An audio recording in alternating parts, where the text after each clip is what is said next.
As a wedding photographer and videographer, this is how I price weddings going into 2027, going into my second year of photography. So this is how I go about pricing my packages for wedding photography. So I always make sure when I'm on my website page that I always highlight that it's for couples as well. It's not just weddings.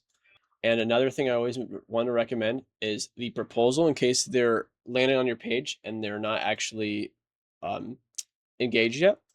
Engagement photos because they always want those as well, usually before a wedding, or usually always want those before a wedding.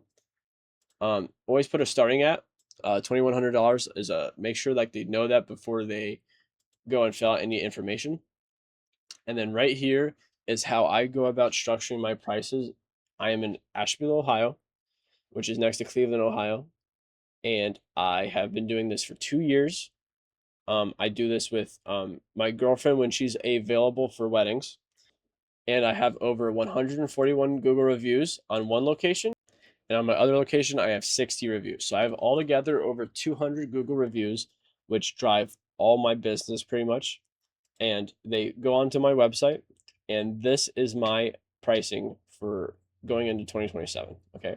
So first thing I do is Saturday pricing is being shown below, so they know understand that this is what they're seeing right now. If you buy a proposal or engagement session, the price of that session is credited towards your wedding.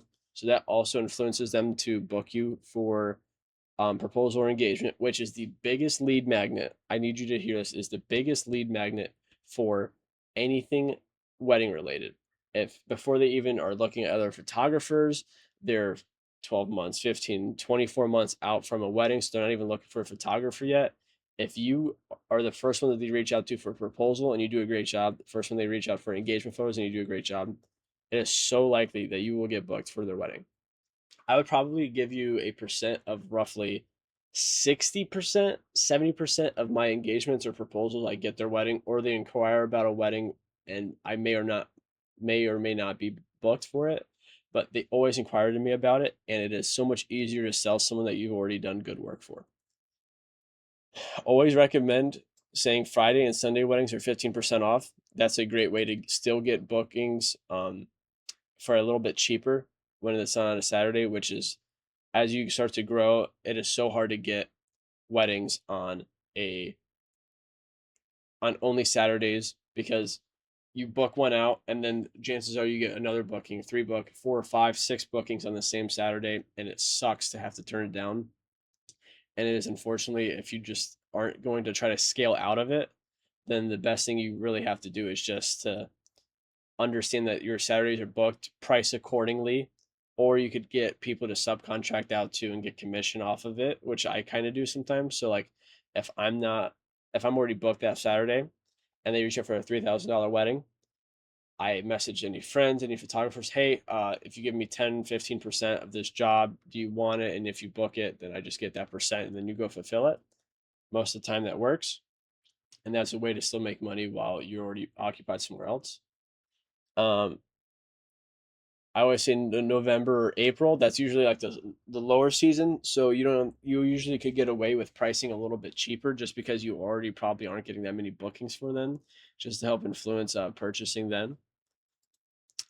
Just be honest. I have 24 Saturdays left in next year, which is completely honest. Tell them that so they understand that you are getting booking, that it is influencing them to make a decision faster. But you're literally just telling them your information. You're not trying to be salesy at all, but like seriously, 24 Saturdays left in 2027. Hopefully that makes them act fast. And so this is how I price all of my wedding photo and wedding video. So starting at, I have $2,800, 6 hours, one photographer, around 150 photos edited, 1 to 3 month delivery time. Then I have $3,600, 8 hours, two photographers. Always recommend don't say two photographers, say 1 to 2 just in case one can't make it. It is huge. It covers you.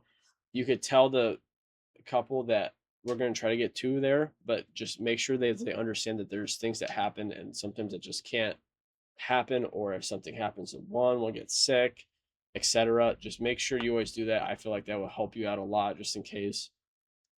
300, so double the wedding photos for and double the coverage, 2 more hours, and then I always do only for $800 more, just because you want to make this seem like the worst package that you offer, so people are more opted in to buy the higher package. And then the same here. So now we're getting video for only another $800, and now we get a highlight film, we get 350 photos, free engagement session, and you're like, wow. So like you go from like, oh, this is pretty good, to, oh, only $800, I get double the coverage, and then, oh, only another $800 and I get a video as well. So then that's the way I try to like stare it up to the higher tiers. No one ever books this. I'd never get bookings for this. If people inquire about it, when they start talking to me and they look at the packages, they almost always go for this, because they do get a free engagement session, and then they get quicker delivery as well. And it's almost like an easy sell to at least get another $800 of like value to the customer.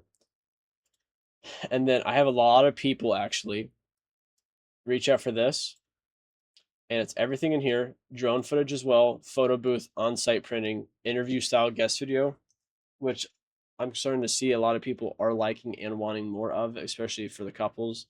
Um, so like for example, I'd go up to people that are attending the wedding and be like, "Well, how did you know that these two were meant to be?" You could ask the best man that, the maid of honor, the mom, the dad of the bride or the groom, a grandma. Or what was the sweetest moment that you knew that your daughter's um, fiance was the one for her, or millions of questions. They love seeing that. And sometimes if you talk to the family as well, I've done it a couple of times where you could go and surprise the bride and groom with an interview style video.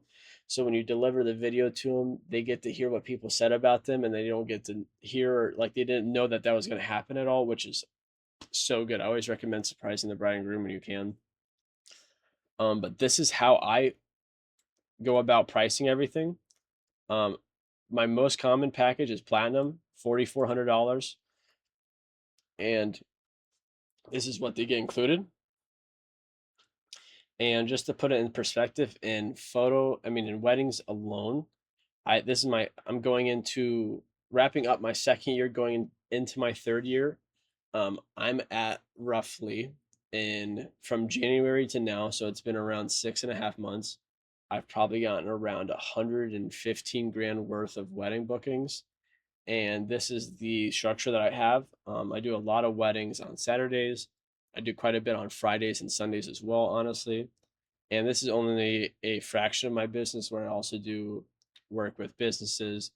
I do a lot of engagements, proposals, obviously, senior photos, real estate photos. This is a good fraction of what I do. This is how I go about pricing it.